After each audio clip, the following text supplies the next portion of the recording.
পরবর্তী বক্তা পুষ্পা মণ্ডল, সংগ্রামী গৃহশ্রমিক ইউনিয়নের পক্ষ থেকে পুষ্পা মণ্ডলকে মঞ্চে আসার জন্য অনুরোধ করছি।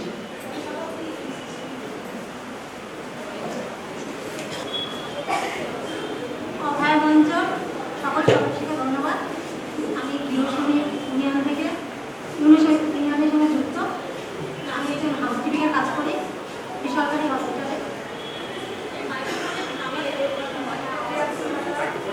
খুব বেশি দিন আমি হসপিটালে কাজ করছি না। গ্রাম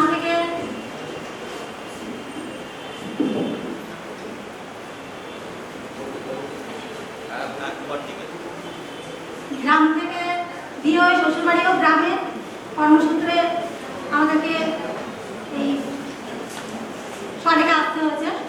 এখন আমি নিউ টাউনে থাকি। অনেকদিন স্কুলে কাজ করতাম, সেখানে আয়া কাজের মতনই করেছি। সেখানে সব মেয়েদের মধ্যেই কাজ, কিন্তু সেটা মানে কি বলবো, মানে যৌন অবস্থা না হলেও স্থিরতা নিয়ে বলতে পারি। অনেক সময় যখন উচ্চস্তরের মানুষদের সঙ্গে কাজ করতে হয়, কিন্তু সেখানে সবসময় মানে যে আরেকটা মেয়ের সাথে যে আরেকটা মেয়ে কাজ করছি সেই মর্যাদাটুকু পাওয়া যায়। সেটাকে আমরা কি বলি, একটা পুরুষ রাজহিংসার বসে যে আজকে যে আমাদের অভয় মঞ্চে বলেছে, রাগ হিংসার বসে তাকে যে ধর্ষণ করে খুন করে মানে নৃশংসভাবে তাকে হত্যা করেছে। কিন্তু প্রত্যেক দিন যে মেয়েরা খেটে খাওয়া মেয়েরা, যারা খুব নিচু বর্ণ মেয়েরা কাজের জায়গায় যায়, প্রত্যেক দিন তাদের সঙ্গে যে হেনস্থা হয়, তাদের জন্য যে তৃণকাহিনী হয়, তাদের উপরে যে অত্যাচারগুলো হয়, এগুলোকে সত্যি যারা আমরা এই আজকে অভয় মঞ্চের সদস্য সবাই বসা সবাই চোখে কি দেখতে পাই, সেগুলো নিয়ে যে আমরা প্রতিবাদ করতে পারি, সত্যিই পারি। আমি আর 7 বছর সেরা একটা হাউসকিপিংয়ের কাজে ঢুকেছি। যেদিন থেকে সেখানে ঢুকেছি, যেহেতু স্কুলের কাজটা একটু অন্যরকম ছিল, ছোট বাচ্চাদের সঙ্গে ছেলে মেয়ে মিলিয়ে তাদেরকে দেখাশোনা করতে হতো, টিচারদের সঙ্গে থাকতে হতো, বা যারা বাড়ি থেকে আসতো। কিন্তু যেখান থেকে হাউসকিপিংয়ের কাজে ঢুকেছি, সেখানে পরিবেশটাই একটু অন্যরকম। মানে সেখানে সিস্টার আছে, ডাক্তার আছে, সাইড ইনচার্জ আছে, সিস্টার ইনচার্জ আছে, সাথে সুপারভাইজার আছে। সেরকম হয়তো সেখানে হাউসকিপিং ওয়ার্ডার এরকম আছে, যারা বাইরে থেকে কাজে গেছে তাদের আবার কোম্পানি আলাদা, মানে কন্ট্রাকচুয়ালে কাজ করে। কিন্তু সেখানে কাজ করতে গিয়ে মানে যতটা হেনস্থা, যারা হয়তো চিকিৎসার জন্য আছে, ট্রিটমেন্টের জন্য যাচ্ছে, তারা তো প্রচুর টাকা দিয়ে সেখানে যাচ্ছে, তাদের থেকে কিন্তু সেই অপমানিত আপনাকে হতে হচ্ছে না। তারা আপনাকে যথেষ্ট সম্মান করছে, যেহেতু আপনি কাজ করছেন, তাদেরকে পরিষেবা দিচ্ছে। কিন্তু সেই জায়গাতে যাদের সঙ্গে কাজ করছে, তারা যে যেভাবে অপমানিত, প্রত্যেক মুহূর্তে যে লাঞ্ছনা, যে যন্ত্রণা, যে মানে ছোট বড় ভাষা প্রয়োগ করা, সেটা মানে যৌন নির্যাতনকে অনেক বেশি খারাপ মনে হয়। সেই মুহূর্তে এরকম মনে হয় যারা অন্য রাস্তা বেছে নিয়েছে তারা তো আমাদের অনেক ভালো আছে। এত কষ্টের পরে যখন এই ধরনের কথা শুনতে হয়, মানে সেখানে যে প্রতিবাদ করা, সেই জায়গাটা গড়ে ওঠা, সেরকম সুযোগটাও আপনার। আপনি যদি প্রতিবাদ করেন, আপনাকে সেই মুহূর্তে ভাগ করে দেবেন। আমি প্রতিবাদ করতে করতে আর 7টা বছর সেখানে টিকে আছে, কিন্তু প্রত্যেকদিন সবার নজর যে কোনো মুহূর্তে আমাকে সেখানে কাছ থেকে বের করবে। কিন্তু যখন দেখি আরো মেয়েদের উপর অত্যাচার হচ্ছে, তখন নিজের অত্যাচারের কথাটা ভুলে দিই। তখন আমার মনে হয় না যে আমার সাথে কি হচ্ছে, কিন্তু বাকিদের যে উপরে যখন হচ্ছে, তখন আমি সত্যি আর সেই মুহূর্তে বলি যে আজকে হয়তো আমার কাছ থেকে বের করে দেবে, কালকে আমি রাস্তা ঝাঁট দেওয়া কাজ করবো, কিন্তু প্রতিবাদ আমি করবো। এই বলে না যে কোম্পানি বারবার ঠেট দেয় যে হয় তুমি কাজের অন্য কোথাও চলে যাও, না তোমাকে সাইড ছেড়ে দিই। কিন্তু আজ পর্যন্ত যে কাজ করছি, যে পরিশ্রমটা আমি করছি, তার জন্য খুব কম মজুরি পাই না। একদিনে কাজ করার জন্য 300 টাকা মজুরি। সেখানে আমাদের 8 ঘন্টা ডে ডিউটি করতে হয়, 12 ঘন্টা নাইট করতে হয়, তার জন্য ন্যূনতম কোনো মজুরি। সেখানে যে 12টা ঘন্টা যে কাজ করতে হয়, তার মধ্যে নাইট শিফট মানে অনেকে হয়তো একটু রেস্ট পায়, যেমন আজকে আমাদের অভয় দিদির সাথে ঘটেছে। কেউ হয়তো চেয়ারে মাথা বেঞ্চে মাথা রেখে হয়তো একটু রেস্ট নিচ্ছে, ডাক্তার বলুন না সিস্টার বলুন। কিন্তু আমাদের হাউসকিপিংয়ে সেটুকুও সুযোগ পাইনি। আর 24 ঘন্টা আমাদেরকে সেখানে কাজ করতেই হবে, বসে থাকার মতো। কারণ আমাদের জন্য বেশি টাকা দিয়ে কাউ একজনকে রেখে দিলে আমাদের পাহাড় হয়ে পড়ে, বসে থাকাটাও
আমাকে ঘুরিয়েই বললো যে তোমার বাড়ির লোকে তো তোমাকে বলে, তুমি আমরা এই নিয়ে প্রতিবাদ করতে আসছো, তোমার লজ্জা লাগে না?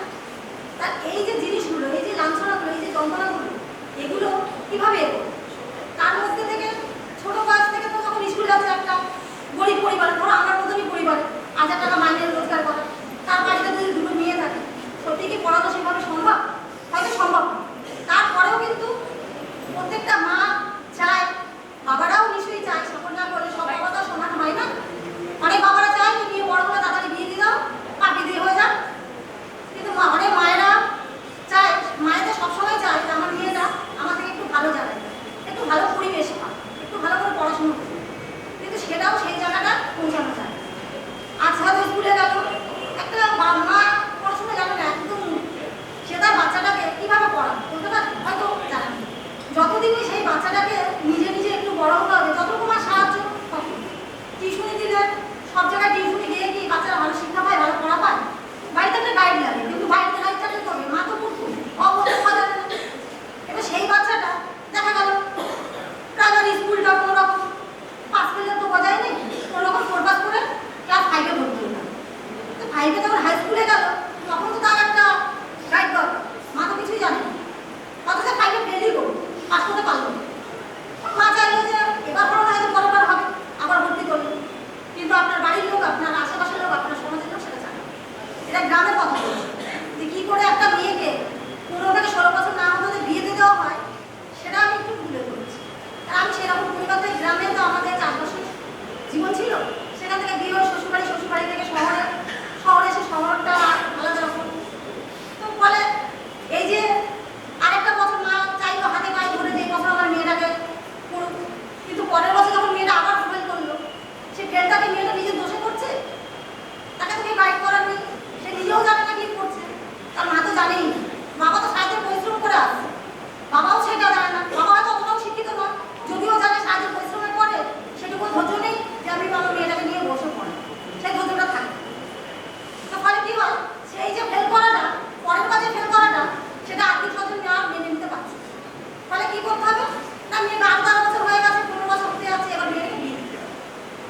এটা তার পরিকল্প কি আশেপাশে যে সমাজ, আমরা সবসময় বলি এই যে একটা সমাজ আমরা গড়েছি, যেটা অভয় মঞ্চের নাম দিয়েছি, তো এরকম সমাজ কি সব জায়গায় গড়া যায় না? এই যে 13 বছর 14 বছরের মেয়েটা যে বিয়ে দেওয়া হচ্ছে, তার কারণটা শুধু মেয়েটা বড় হয়ে গেছে বলে, পারছি না বলে না, তাকে মানুষ করতে পারছি না, মারও জীবনে ভয় যে আমি শেয়ালা নিয়ে এসে তো স্কুলে যাই, তাকে বাইরে কাজে পাঠাচ্ছি না, বাইরে গেলেও লাঞ্ছ না, তাহলে মেয়েটাকে ঘরে রেখে দিয়ে কি করবো? ঘরেও নিরাপত্তা না, আমি যে মেয়েটাকে ঘরে রেখে সারাদিন কাজ করতে যাবো, আমার মেয়েটার সাথে কিভাবে আমি যাবো? এই ভয়ের জন্য কিন্তু একটা 15-16 বছরের মেয়েকে বিয়ে দিতে হচ্ছে। ফলে কি হলো, সে শ্বশুর বাড়ি গেলে যাই হোক না কেন, সে অন্তত মানে 10 জনে তাকে ছিঁড়ে খাবে, কেউ একজন ছিঁড়ে, এই ভেবে তাকে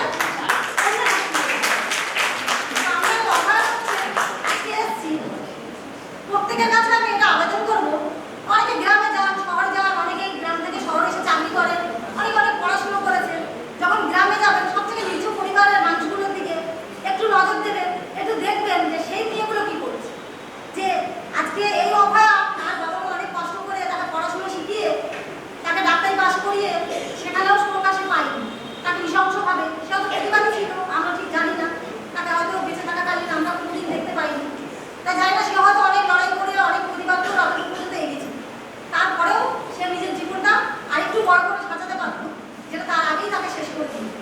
তা আমরা চাইবো যে মেয়েগুলো তার থেকেও ফুল থেকে মানে যে ফুলি থেকে ফুটতে পারছে না, তাদেরকে সেখানেই ফেলে ফেলে দেওয়া হচ্ছে, সেখানে তাদের জীবনটা নষ্ট হয়ে যাচ্ছে। তো আমরা যদি অভয় মঞ্চ থেকে এগুলো নিয়ে একটু ভাবি, গ্রামগঞ্জে কেউ যেমন সময় পাই, যদি আমরা যাই মায়েদের সাথে, গ্রামের মেয়েদের সাথে,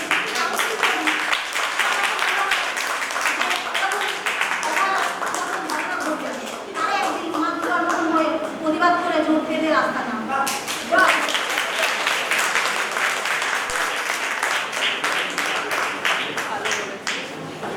পুষ্পা মণ্ডলকে ধন্যবাদ এই রকমের একটি বলিষ্ঠ বক্তব্য এখানে রাখার জন্য, এবং ওনাকে